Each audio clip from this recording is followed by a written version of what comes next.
3 clés pour développer votre esprit prophétique. Je me présente, je suis Chamar Siméon Matondo, encadreur des prophètes dans le monde, ainsi que le pasteur responsable de l'église La Consolation. Il y a plusieurs personnes qui se sont posées ces questions. Comment développer son esprit prophétique afin d'accéder dans les précisions ainsi que dans les détails? Et par ces petits audios, je vais maintenant vous expliquer comment y parvenir. La première des choses, c'est par votre intimité avec Dieu. Avec l'intimité avec Dieu, Dieu serait en train de vous apprendre comment est-ce qu'il vous parle. D'abord, avant d'être l'intermédiaire de sa parole avec le peuple. La toute première des choses que Dieu fait pour apprendre à l'esprit de l'homme sa pensée, il lui révèle d'abord des choses, mais sous forme des impressions qui vous monteront en cœur. Il y a plusieurs personnes qui sont dans la dimension de recevoir des visions, mais sous forme des images qu'on appelle des visions makashaba. Des visions qui apparaissent sous forme d'une révélation, mais par des pensées, par l'imagination ou par ce que l'on médite dans le cœur. Il y a deux voix qui vous parlent. Parfois, l'une te dit d'aller quelque part, mais l'autre voix t'interdit d'y aller. Et tu te rends compte que la voix qui t'a interdit d'y aller, la place où vous devez parfois aller, et sur ce lieu-là, les gens se sont rendus et ont réussi la victoire ou le résultat positif à leur préoccupation. C'est-à-dire que la voix qui t'a interdit là, ce n'était pas la voix de Dieu. Alors de là que ton esprit serait capable de discerner quand est-ce que la voix de l'esprit de Dieu parle, et distinguer aussi quand est-ce que la voix de la chair nous parle. Un jour, Jésus dit à ses disciples, quand il leur a posé la question de savoir qui il était, Pierre a répondu en disant, tu es le Messie.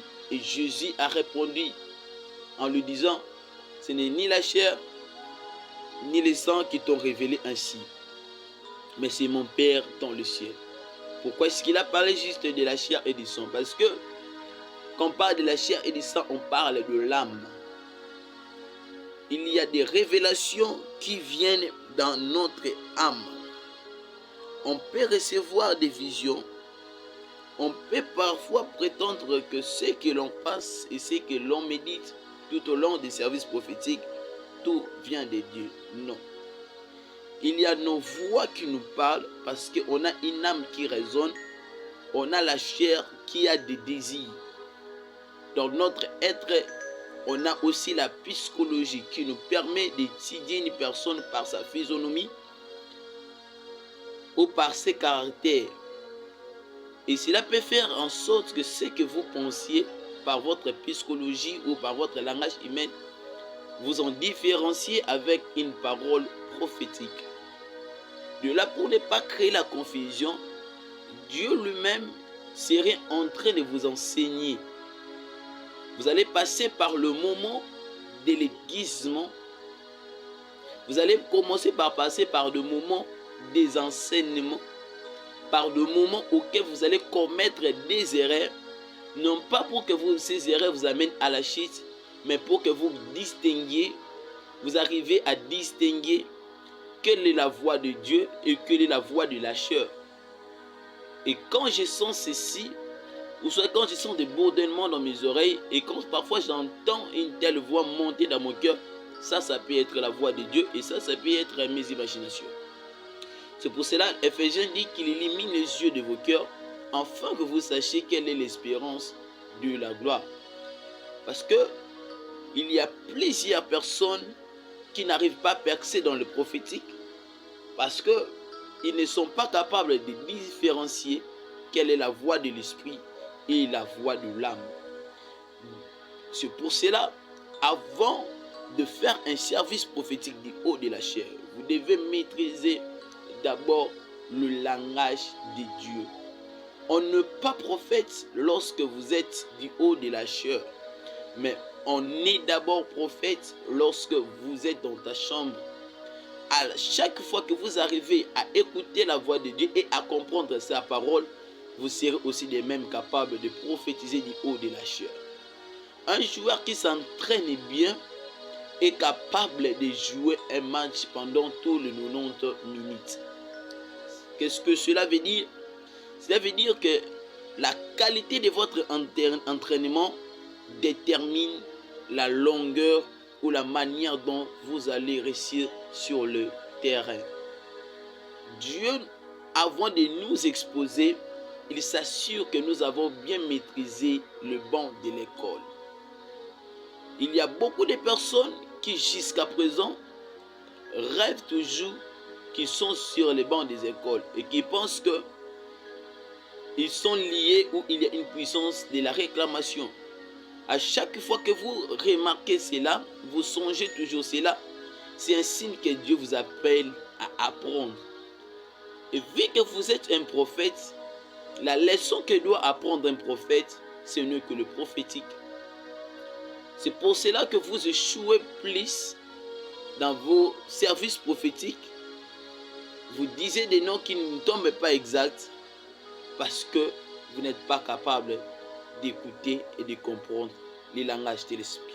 Deuxième chose, l'esprit prophétique grandit à chaque fois que vous faites des services prophétiques.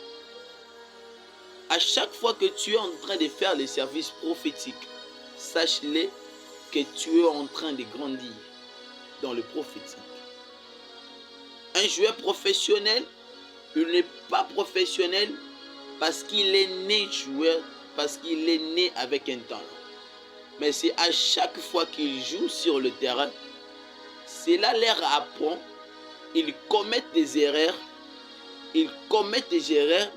et après avoir commis une erreur, celui-là qu'il apprend ce qu'il doit faire et ce qu'il ne doit plus faire. C'est de même aussi le prophétique grandit à chaque jour que vous êtes en train de faire des services prophétiques. Même si vous avez été impacté par un grand prophète, même si vous avez reçu une prière de l'impactation, vous avez fait des offrandes comme il se doit. Mais vu que ton onction n'a jamais été mise en marche, vous ne pratiquez pas votre onction, vous avez toujours peur, honte de se tenir du haut de la chair pour faire des services prophétiques, vous ne grandirez jamais dans le prophétique. Le prophétique a besoin d'un espace pour s'exercer. Le prophétique a besoin d'un courage pour être ovationné. Alors, quand chaque fois vous priez à Dieu, que Dieu vous ouvre les yeux, s'assurez-vous que vous avez aussi le courage, l'audacité de libérer les messages que vous recevez. Il y a un principe dans les prophétiques qui dit ceci.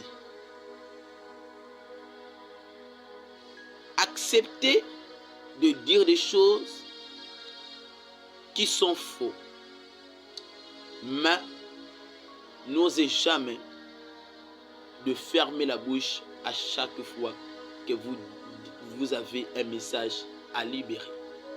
Qu'est-ce que cela veut dire? L'on ne grandit pas dans le prophétique parce qu'on connaît le prophétique.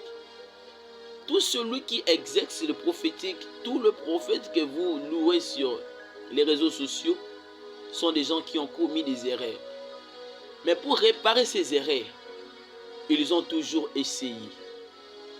L'onction sans fonction n'est qu'une urine dans l'âme. Troisième façon pour grandir votre esprit prophétique, c'est par la méditation.